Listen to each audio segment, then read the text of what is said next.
नमस्कार मित्रांनो. शेअर बाजारात पाऊल ठेवायचं आहे का? तुम्हाला वाटतं शेअर बाजार म्हणजे गुंतवणुकीचं जंगल आहे. काळजी करू नका.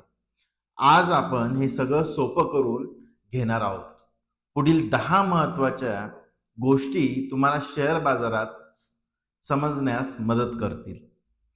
प्रत्येक गोष्ट सोबत भारतीय कंपन्यांची उदाहरणे देऊन तुमच्या मनातील गुंतवणुकीची भीती दूर करूया. पहिली गोष्ट शेअर. शेअर्स म्हणजे एखाद्या कंपनीतील मालकीचा लहानसा परंतु महत्वाचा भाग भाग. जर तुम्ही रिलायन्स इंडस्ट्री किंवा टाटा कन्सल्टन्सी सर्व्हिसेस सारख्या मोठ्या कंपन्यांचे शेअर्स खरेदी केले, तर तुम्ही त्या कंपनीचे भागीदार बनता.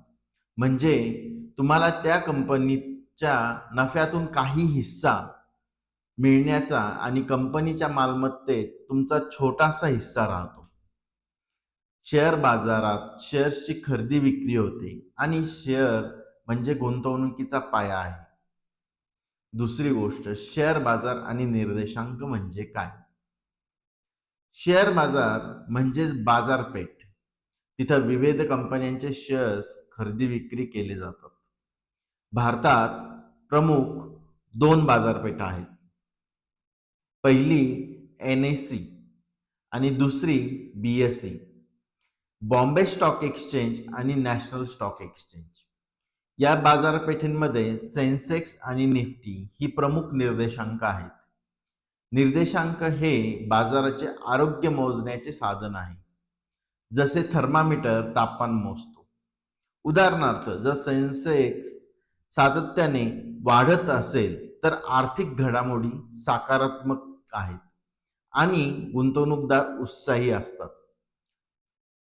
तर जर तो खाली जात असेल तर बाजारात घसरण आहे असे असू शकते.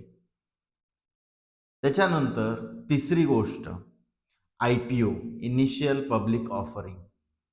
IPO म्हणजे एखादी कंपनी प्रथमच आपल्या शेअर्स सर्वसामान्यांसाठी विक्रीसाठी बाजारात आणते. सोप्या भाषेत ही ती सुरुवातीची विक्री असते ज्यात तुम्ही नवीन कंपनी बाजारात गुंतवणूक करत असता.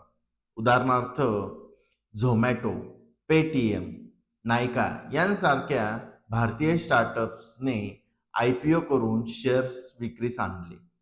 IPO मध्ये गुंतवणूक करायची असल्यास तोटा होण्याची शक्यता समजून घ्या आणि नेहमी सखोल संशोधन करून सावधगिरीने पुढे जा.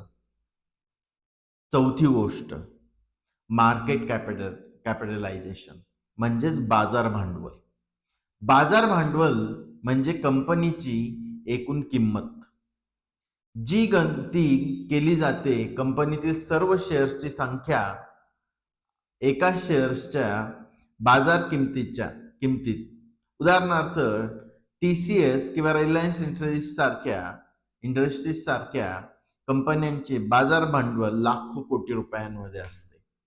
ज्या कंपनींची बाजार भांडवल मोठी असते त्यांना ब्लू चिप कंपन्या म्हणतात, कारण त्या जास्त स्थिर आणि विश्वासार्ह मानल्या जातात.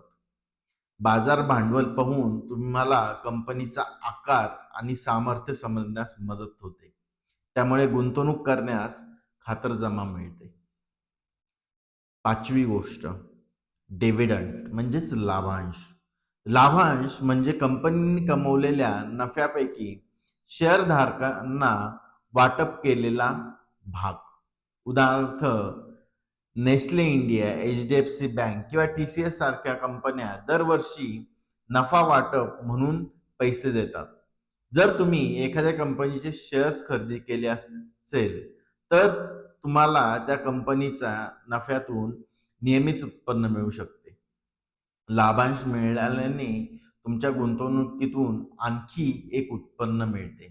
हे दीर्घकालीन गुंतवणुकीत एक महत्वाचा फायदा ठरू शकतो.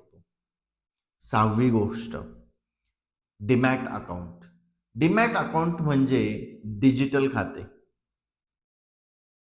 जिथे तुमचे सर्व शेअर्स कागदपत्रांवर न ठेवता संगणकीय स्वरूपात साठवली जातात. शेअर्स खरेदी विक्री करण्यासाठी हे खाते अनिवार्य आहे, ज्याला तुम्ही तुमच्या ट्रेडिंग ॲप्समध्ये जोडता.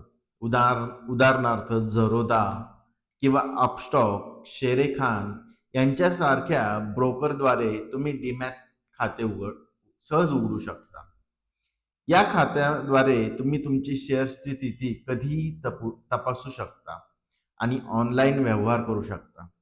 डीमॅट खात्याशिवाय शेअर्स खरेदी करता येत नाहीत, म्हणून गुंतवणुकीसाठी मूलभूत पायरी आहे. त्याच्यानंतर 7वा मुद्दा PE ratio, price to earning ratio. PE गुणोत्तर हे निर्देश करते की एखाद्या कंपनीच्या शेअर्सची किंमत त्याच्या अपेक्षित नफ्याच्या किती पट आहे. सोप्या भाषेत हे गुणोत्तर तुमच्यासाठी दाखवते की तुम्ही कंपनीचे शेअर त्याच्या उत्पन्नाच्या किती पटात विकत आहात. उदाहरणार्थ, जर टीसीएसचे पीई गुणोत्तर 30 असेल, तर याचा अर्थ कंपनीच्या 1 रुपयाच्या नफ्यासाठी बाजार सुमारे 30 रुपये आहे. उच्च पीई गुणोत्तर दर्शवते की गुंतवणूकदार त्या कंपनीच्या भविष्यातील वाढीसाठी जास्त पैसे द्यायला तयार आहेत. या गुणोत्तरामुळे तुम्हाला कंपनीची तुलना करता येते आणि गुंतवणूक निर्णय घेताना मदत होते. 8वा मुद्दा, बुल मार्केट आणि बेअर मार्केट. बुल मार्केट म्हणजे असे बाजार जिथे शेअर्सचे दर सातत्याने वाढत जातात. या काळात गुंतवणूकदार उत्साही असतात आणि संपत्ती निर्माण होण्याची संधी जास्त असते. दुसरीकडे बिअर मार्केट म्हणजे असे बाजार जिथे शेअर दर सतत कमी होतात जातात, जे आर्थिक मंदी किंवा संकटाचे लक्षण असू शकते. उदाहरणार्थ 2020 साली कोविड-19च्या साथीमुळे भारतीय शेअर बाजार दीर्घकाळ बेअर मार्केटमध्ये होता. हे ओळखून घेणं महत्वाचं आहे, कारण यानुसार तुमचं गुंतवणूक धोरण आखता येईल. 9वी गोष्ट आणि खूप महत्वाची गोष्ट, स्टॉप लॉस.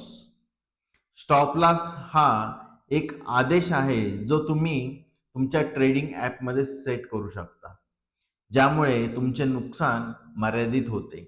उदाहरणार्थ, समजा रिलायन्सचे शेअर्स तुमच्याकडे 2000 रुपयांना आहेत आणि तुम्ही त्यांना 1800 रुपयाचा स्टॉप लॉस दिला. जर शेअर्सची किंमत 1800च्या खाली गेली तर तुमची ऑर्डर आपोआप विकली जाईल. या मदतीने जास्त तोटा होण्यापासून बचाव होतो. नवशिक्यांसाठी स्टॉप लॉस वापरून जोखीम नियंत्रणात ठेवणं एक महत्वाचं कौशल्य आहे, जे शेअर बाजारात तुम्हाला सुरक्षित वाटू देईल. 10वी आणि महत्वाची गोष्ट, पोर्टफोलिओ डायव्हर्सिफिकेशन. विविधीकरण म्हणजे तुम्ही तुमची गुंतवणूक एकाच कंपनीत किंवा एकाच क्षेत्रात न ठेवता अनेक शेअर्स, फंड, उद्योगांमध्ये विभागणी करता. उदाहरणार्थ, जर तुम्ही फक्त तंत्रज्ञान क्षेत्रातील शेअर्समध्ये गुंतवणूक केली आणि अचानक ते क्षेत्र मंदीत गेले, तर तुमचं नुकसान वाढू शकतं. पण तुम्ही जर तंत्रज्ञानासह बँकिंग, औषध निर्मिती आणि ऊर्जा अशा अनेक क्षेत्रांमध्ये गुंतवणूक केली, तर